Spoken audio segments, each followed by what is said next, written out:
So, I've been trying to learn Wonderwall by Oasis, because every guitarist needs to learn Wonderwall apparently.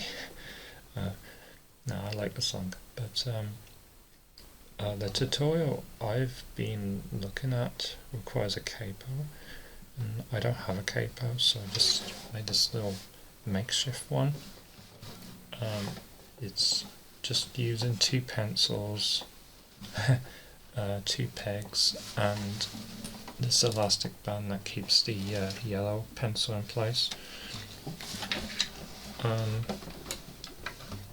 And basically the pegs, the pegs just kind of fasten the elastic band, and the blue pencil kind of keeps the pegs in place, because if the blue pencil wasn't there it would just unravel kind of.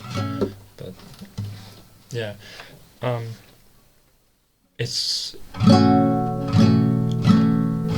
does the job, but obviously it's not perfect. I'll try to make a better one,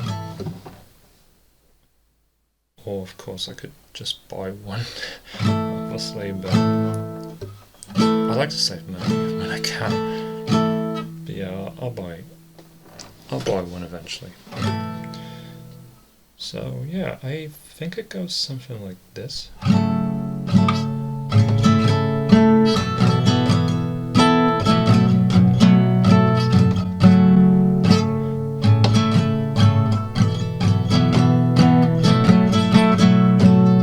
Yeah, something like that. I'm still practicing it, but yeah. Peace out.